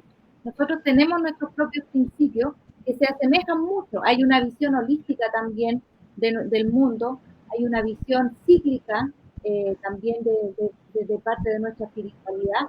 Yo creo que esos principios, hay principios que nosotros creemos que si quedan presentes en la Constitución van a hacer un cambio de paradigma. ¿Ya? Vamos a apostar por eso, vamos a trabajar en ello. No tenemos, como yo les decía, el principio del buen vivir, pero sí del Yamukununien, que es el respeto por todas las formas de vida, y no solamente aquellas formas de vida que nosotros vemos como personas, sino que también aquellas que no vemos. Somos un pueblo que tiene para el cual tiene mucha relevancia la espiritualidad. Por lo tanto, creo que ese principio y la espiritualidad la vivimos en la naturaleza. Ya para nosotros hay muchos sitios de significancia cultural, espiritual, que por lo mismo apostamos a que quede de manifiesto en la Constitución como parte del reconocimiento de nuestros territorios y así poder contribuir a la protección de ellos. Por eso decimos que va a haber, de recoger estos principios, hay un cambio de paradigma que aleja esta visión extractivista o esta visión de constitución neoliberal que nosotros tenemos vigente actualmente en Chile y la llevamos a una visión de respeto por la naturaleza y no solamente por la naturaleza, sino y por nosotros mismos. Y sacamos también la visión antropocéntrica, porque nosotros decimos ni siquiera somos los protectores de la naturaleza, nosotros somos parte de la naturaleza, dependemos de ella, no al revés. Por lo tanto, creemos que son principios que dan cuenta de una nueva vieja mirada, porque nuestras culturas son milenarias y simplemente no nos han querido mirar ni nos han querido dar la relevancia que nosotros creemos que tenemos y que merecemos. Y respecto, bueno, por la contribución en materias de las mujeres, nosotros creemos que también estamos contribuyendo a hacer una conciencia de género. Nuestra presencia como mujeres, como mujeres constituyentes del pueblo mapuche y de los otros pueblos, porque también hay lideresas de los otros pueblos de acá de Chile, estamos contribuyendo, sacando la voz y marcando presencia a nivel nacional y también por nuestras comunidades. Y también relevando el rol que tienen nuestros dirigentes, porque hay muchos dirigentes en las comunidades y creemos que nosotros también estamos dando cuenta de ello. Por lo tanto, continuar con una ley de paridad de género va a ser primordial para que nosotras y nuestras voces sigan estando presentes en esta nueva institucionalidad que salga de esta constituyente. Yo creo que nuestra contribución, que podemos decir también como mujeres, nuestras miradas y nuestras demandas muchas veces coinciden con las demandas y los derechos colectivos de nuestros pueblos, ¿ya? Muchas hemos jugado un rol o papel decisivo en la lucha por la autodeterminación y eso también lo estamos haciendo ahora con nuestra presencia en esta nueva convención. Y también nosotras contribuimos a la promoción, revitalización, mantención y transmisión de nuestras culturas, nuestros derechos educativos, ya que también son los vehículos de nuestros principios, de nuestros valores, y somos las protectoras de nuestras culturas. Contribuimos a la supervivencia cultural de nuestros pueblos. Ponemos en valor también nuestro patrimonio indígena, con nuestros tejidos, con nuestras semillas, nuestras gredas, nuestra artesanía, que está en nuestras manos. Por lo tanto, creemos que eso va a quedar materializado de alguna manera con lo que nosotros hemos dicho, la protección y el reconocimiento de nuestros derechos colectivos, pero más que el reconocimiento y la copia de los derechos que ya tenemos, nosotros vamos por un estatuto de garantías de derechos colectivos, ¿ya? Y eso es lo que vamos a trabajar y lo que estamos apostando y creemos que es nuestra mirada desde nuestra mirada como mujeres vinculadas a la tierra y que nacemos de la tierra. Yo les agradezco mucho la invitación, les reitero, me llevo mucha experiencia de parte de las dos Lamnien que me han estado acompañando en esta exposición. Lamento no poder quedarme para las preguntas porque sé que serían también un aporte. Uno siempre va adquiriendo nuevos conocimientos, pero lamentablemente me tengo que despedir porque tengo otro compromiso. Y eso, espero que nosotras las mujeres estemos presentes de aquí en adelante, por lo menos acá en Chile, para eso estamos peleando, vamos a ir como abogada ahí a un buen juicio para ganarlo, y eso, les agradezco mucho a Lamnien Ariruma también por su generosa invitación. Muchas gracias, Lamnien, hermanos y hermanas. Muchas gracias, que le vaya muy bien y que nos encontremos pronto.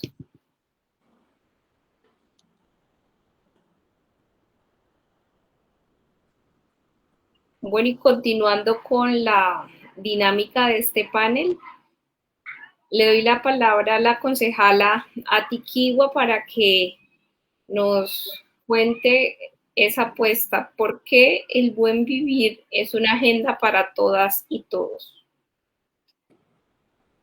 Yo quiero empezar por decir que desde cada cultura indígena hay una comprensión de ese buen vivir, pero hay algo que nos une a todos los pueblos indígenas y es nuestro respeto a la madre tierra, es una identidad común, es desde ahí donde partimos la base. Entonces yo quiero compartirles desde la Sierra Nevada, sé que es nuestra ley de origen, ¿no? ¿Qué significa el buen vivir para nosotros? Es que el ciclo vital del ser humano tenemos en primer lugar que partir de la dignidad como seres humanos que somos, ¿no?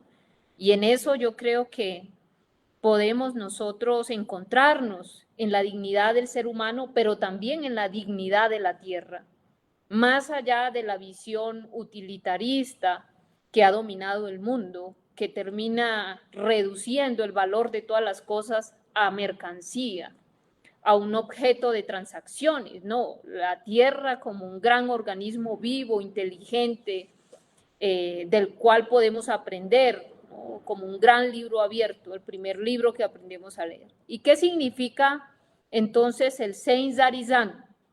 Ese camino del ser humano que está en los ciclos vitales y la transición, el Zayunkna, ser bien concebidos. ¿Qué significa eso? Que para traer nuestras generaciones debemos prepararnos mental, emocional, espiritual, físicamente, pues para que esas generaciones tengan la fortaleza de trascender todo lo que ha implicado, ¿no? Todas estas múltiples violencias y por supuesto seguir materializando nuestros planes de vida. Pero también el Yonkakusi, ¿no? Cómo ese problema actual del desarraigo, finalmente la pandemia lo que muestra es que estamos en una emergencia cultural de nuestros modos de producción, de consumo, de acumulación. Y yo creo que recuperar esos vínculos con la tierra pues puede ayudar a reconstruir la humanidad común. Por eso el buen vivir no es exclusivo una propuesta de indígenas para indígenas, sino es una propuesta de los pueblos indígenas para replantear el proyecto civilizatorio, para hacer de este mundo un gran jardín donde podamos celebrar la diversidad y no justificar la homogenización, esa violencia cultural, ese modelo de desarrollo que busca uniformarnos a todos. Es una crítica profunda a estos discursos, a estos modelos que empobrecen nuestras regiones, que van perpetuando también el exterminio físico y cultural de nuestros pueblos. Entonces, yo creo que desde el buen vivir es un rezo para que celebremos juntos también la diversidad en la naturaleza y la cultura, que es la base de la paz y la base de la sustentabilidad. Pero también ese ritual de transición, esos pasos de niña a mujer, ¿qué significa? ¿No? Tener la conciencia que en nuestros cuerpos está escrito el ritmo de la naturaleza, del cosmos, de la luna, que somos cíclicas, que reconocer precisamente cómo armonizamos nuestro ciclo vital como seres humanos con los ciclos y procesos vitales de la naturaleza. El Gunseimke, cómo sanamos el amor, porque finalmente a la tierra le hace falta amor. Cuando nosotros decimos madre tierra, pues uno tiene un vínculo profundo, ligado pues a otro tipo de relación, que no es solo la de explotación, no es solo una relación utilitarista, sino una relación de reciprocidad. Y esto implica también sanar esas relaciones. ¿Qué significa vivir bien? No solamente son las transformaciones políticas, económicas, culturales, de cómo ponemos una economía, una cultura y una política al servicio de la vida, sino cómo transformamos nuestras relaciones más profundas. Nosotros decimos pagamento, tenemos que hacer pagamento, bueno, es la traducción que se ha dado en español, pero eso significa el trabajo profundo del ser, de estar en equilibrio con nosotros mismos, con los demás seres y especies, y la madre tierra. Yuisinka Yuisitama, decimos nosotros, todos los seres y especies de la tierra tienen derecho natural al sustento, a la vida.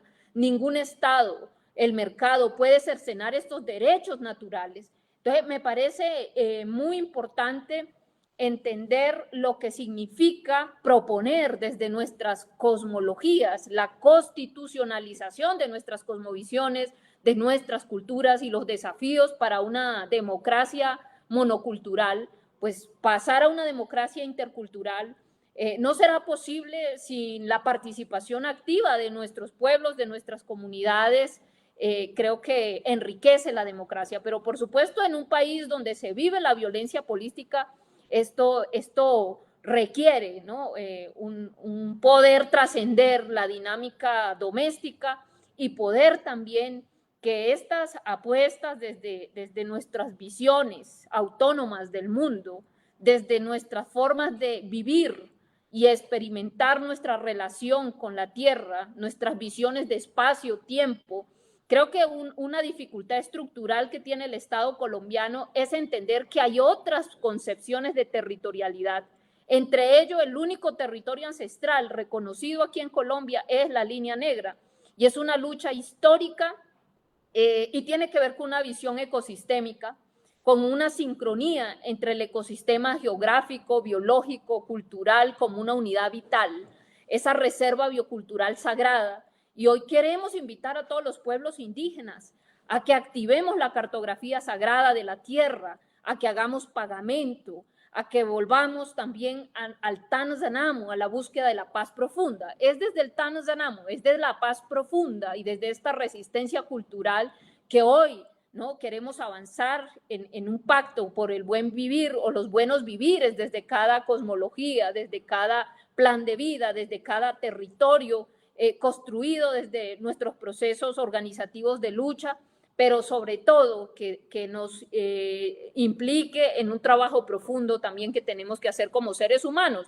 Y yo creo que como seres humanos, pues todos estamos llamados en el marco de esta pandemia y en el caso colombiano, en el marco de esta profunda violencia, a sanar, pero también sanar los saberes de esa academia que se ha negado a dialogar, a reconocer otros saberes, pero también sanar el territorio de todo lo que ha implicado este modelo de desarrollo, que no solamente asesina a nuestros líderes, sino nuestros ríos, perpetúa los ecocidios, y poder legislar no solamente para sanar la tierra, sino para repararla de todo el daño que se ha ocasionado, pero también sanar el poder. Eso significa también que para poder, el reto principal para mí es ese. Por ejemplo, aquí en Colombia tenemos innumerables sentencias que reconocen nuestros derechos, pero el Estado no lo hace cumplir.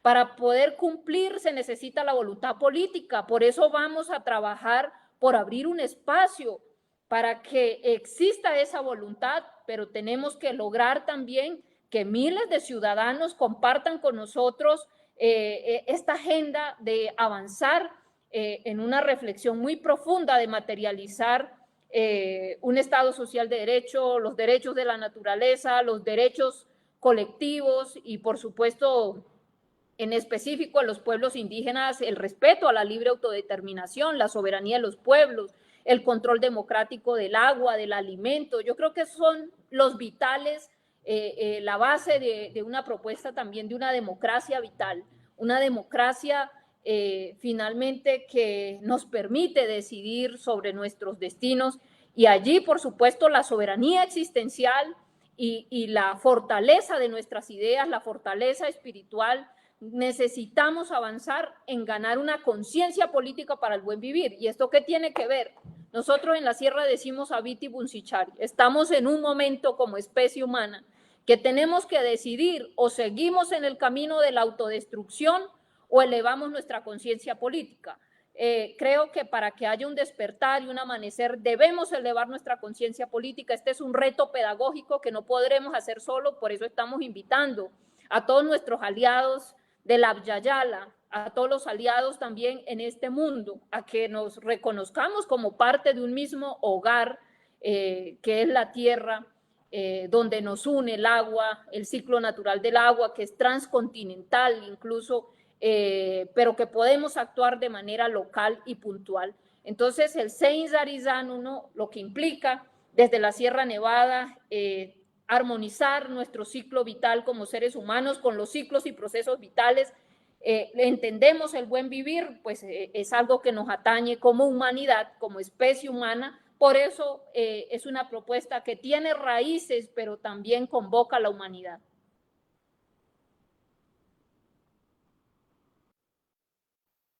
Muchas gracias, concejala, a ti por su intervención. Les cuento que han llegado diferentes preguntas, sin embargo, con esta última intervención han logrado responder esas inquietudes que hacían llegar la audiencia que está viendo este importante encuentro a través de las redes sociales. Ese proceso, las apuestas principalmente, los desafíos, obstáculos, cómo creen que se puede materializar esas apuestas que tienen. De todo eso nos han hablado el día de hoy, y cómo gira algo que identificamos que a través de sus intervenciones es que cómo hay una apuesta por el reconocimiento de la plurinacionalidad en los estados, para un diálogo de saberes, para que esos conocimientos de los pueblos que particularmente están en cabeza de las mujeres indígenas sigan existiendo. Con esto les voy a hacer una última pregunta que nos hicieron llegar.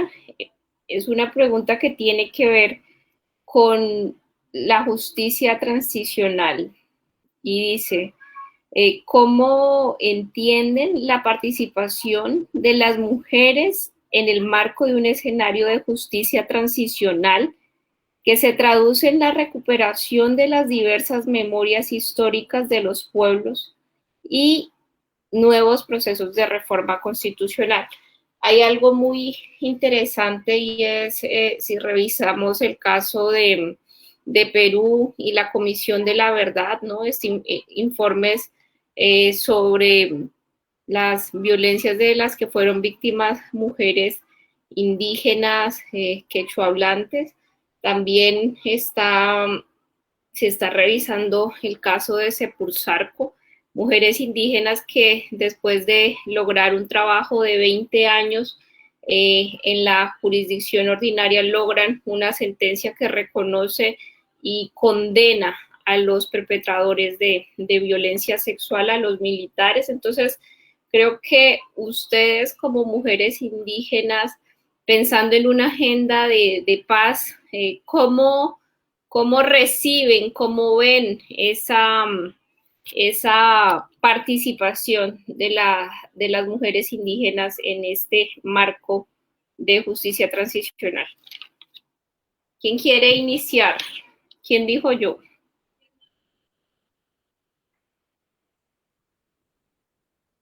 María que está ahí activa, la veo. Recuerden que, bueno, el tiempo para preguntas es un poco más corto porque el reloj está en nuestra contra, por así decirlo. Entonces, Tienen 3 minutos cada una. Muchas gracias.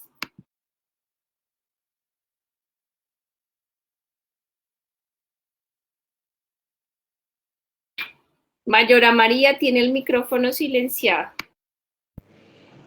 Decía que en el caso ecuatoriano, obviamente, frente a la criminalización de las protestas sociales, pues muchas lideresas, bueno, y líderes también, pero principalmente lideresas, han sido enjuiciadas, judicializadas por parte del Estado, solo por el hecho del derecho a la resistencia social para defender la tierra, el territorio y otros derechos colectivos en el país. En ese sentido, pues, bueno, la defensa, digamos, se ha dado principalmente en los espacios de derechos humanos o instancias de derechos humanos, pero también ya desde la jurisprudencia más occidental, y en ese sentido se han llevado los procesos. Claro, en el caso de Perú, obviamente, frente a la violencia de grupos irregulares infiltrados en el proceso de guerra, frente también a la esterilización forzada que han sufrido las mujeres indígenas, pues tienen otros procesos que conocemos como país vecino y que vienen demandando también desde las organizaciones de derechos humanos como también desde las propias sujetas de derechos. Yo creo que acá en el Ecuador, obviamente, hemos realizado algunos estudios o existen algunos estudios sobre las distintas formas de violencia que han sido perpetradas contra las mujeres, incluida la violencia estructural. Pues las mujeres siempre nos hemos estado organizándonos, debatiendo esta temática. Quizá muchas de las veces las mujeres indígenas estamos luchando también por defender los derechos colectivos y también los derechos individuales. Sin embargo, en ese proceso, pues, lo que hacemos es denunciar y analizar esta problemática de violencia en los territorios, en las distintas estructuras organizativas, pero también en las familias, en el ayllo, en la comunidad, y de una u otra manera, digamos, se viene solventando esta crisis de la violencia contra las mujeres. Sin embargo, en el régimen de la justicia ordinaria es un poco complejo, como ya había dicho, por muchos factores que limitan el acceso a las mujeres indígenas a la justicia ordinaria, y sin embargo, pues seguiremos fortaleciendo el trabajo desde la posición de las mujeres, es participar e incidir en la justicia indígena, pero también articularnos y cooperarnos con los dos sistemas de justicia que existen legalmente reconocidos en el Ecuador, y allí seguiremos trabajando. Sin embargo, también seguiremos obviamente en nuestros procesos de lucha siendo también víctimas de la violencia estructural, económica, política, y creo que tendremos que seguir pues enfrentando, debatiendo y buscando mecanismos y estrategias de erradicar estas formas de violencia que también son estructurales, históricas, que han incidido en el mundo indígena quizás por la presión del sistema mismo, del sistema en el que estamos viviendo, y creo que del sistema occidental y sobre todo del patriarcado mismo que vivimos, y es un reto enorme para las mujeres, ¿no? Incursionar. Para las mujeres indígenas no ha sido fácil reconocer la naturalización de la violencia contra las mujeres, debatir este tema, porque nuestros compañeros de inicio no estuvieron de acuerdo, y por eso es que empezamos a trabajar desde los derechos individuales, desde los derechos colectivos, y es así que estamos avanzando en esta temática. Muchas gracias, Mayora María. Concejala, te escuchamos. Muy interesante la inclusión de un capítulo étnico en los acuerdos de paz de Colombia.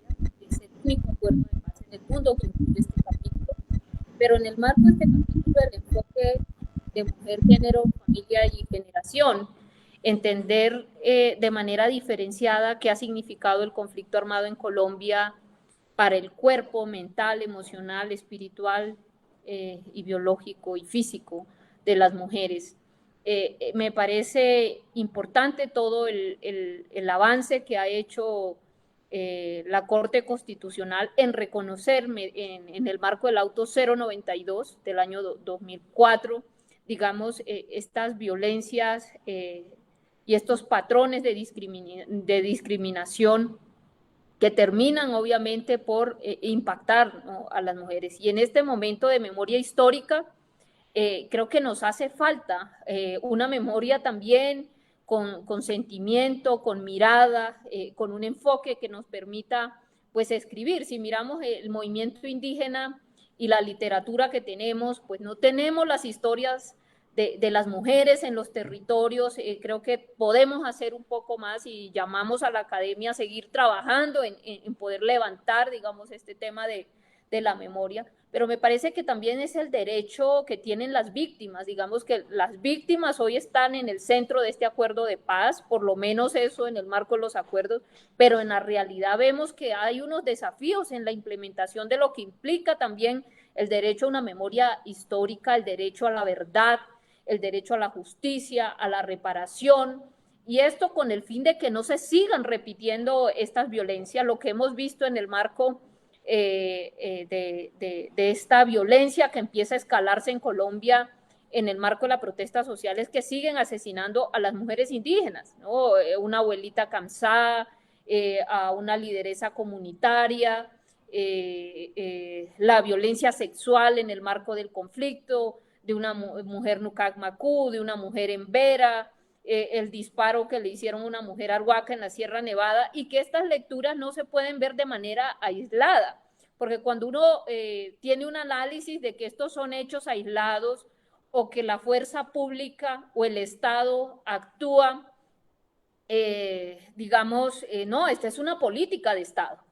Y también, pues, cuando uno mira si hay un programa, ¿no?, de avance del auto 092, pues ya han pasado más de 13 años de que la Corte Constitucional les pide esto.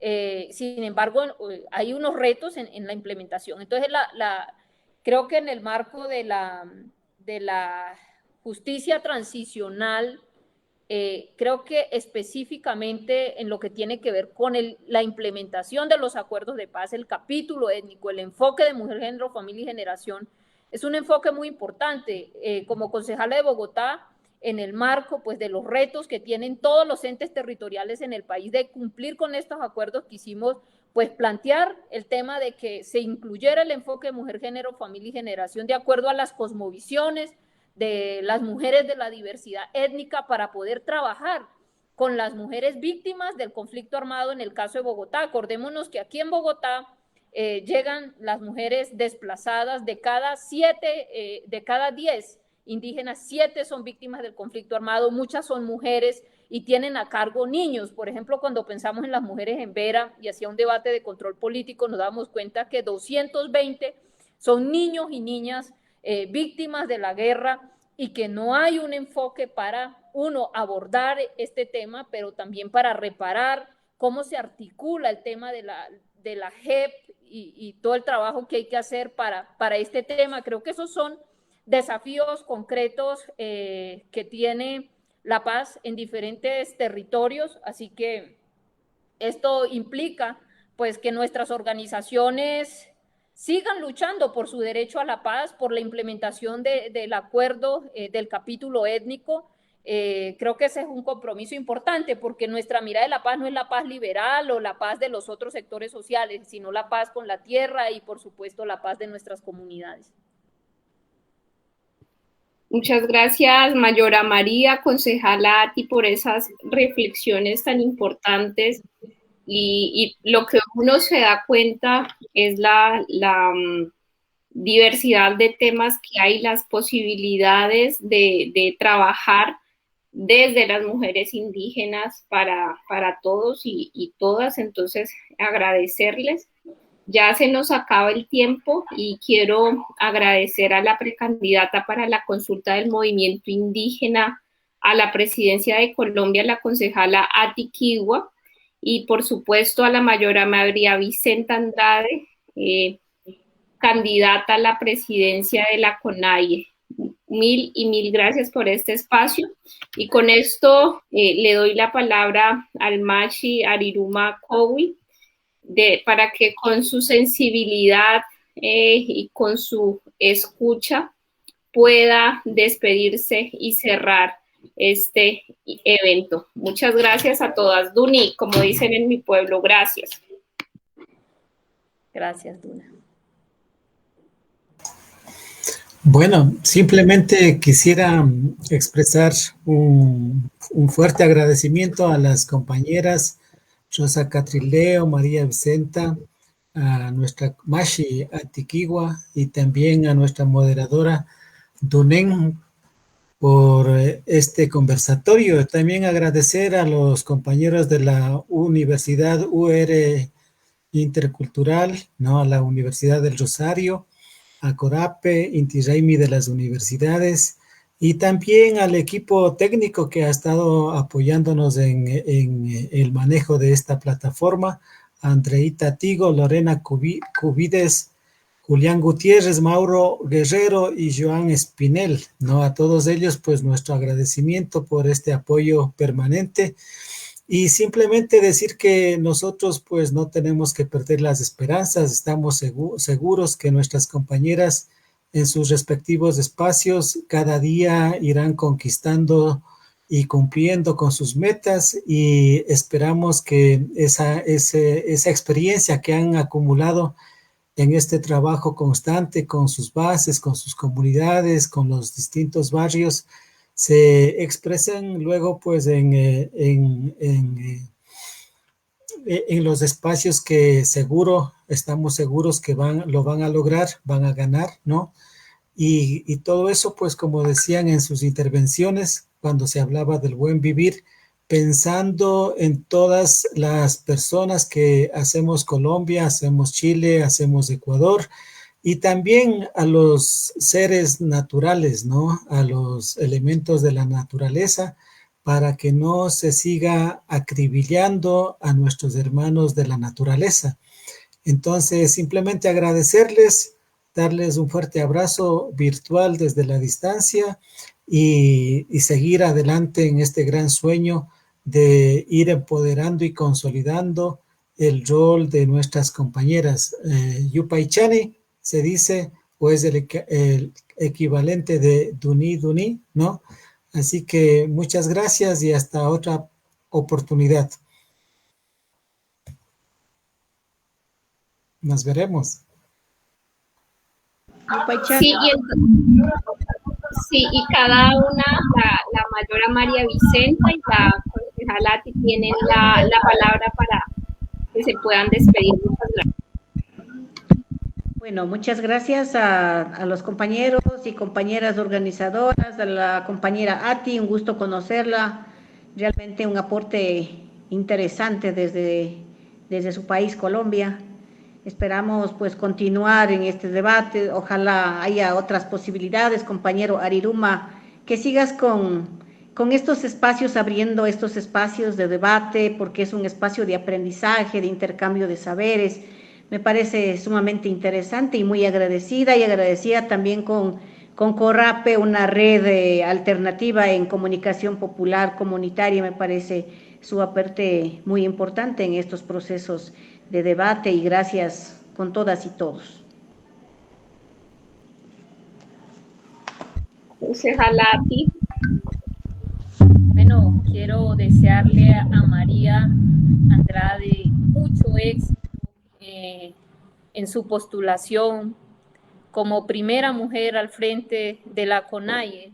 Creo que no es un hecho menor la participación política comunitaria de la mujer indígena. Escucharla me da mucha esperanza, porque creo que el primer eslabón que debemos superar las mujeres indígenas está en nuestras propias comunidades. Entonces, me siento realmente muy animada de escucharla, de todo lo que ha implicado la lucha, el trabajo organizado y el papel de las mujeres en Ecuador. No está aquí la compañera Rosa, pero creo también que hemos tenido una interesante disertación desde la mujer mapuche y sus retos constitucionales. Agradecerle a Dunen, que creo que ha introducido y ha quedado picada. Yo creo que en la próxima ya toca como panelista que representa el relevo generacional de nuestros pueblos, en ese trabajo comunitario, pero también académico, a la Universidad del Rosario y UERA Intercultural también por abrir los canales para estas reflexiones, al hermano Ariruma por visitarnos en la sierra, por sus canciones también, por su poesía, por su disposición, y bueno, a toda mi unidad de apoyo normativo que ha estado tomando nota en una escucha activa, a Mauricio, a Wilmar, a Julián, a Joana, a Mauricio, a Andrea. Creo que han sido días también muy duros para nosotros, lo que implica acompañar a una mujer indígena y en una decisión bastante retadora como es asumir una precandidatura por el momento presidencial.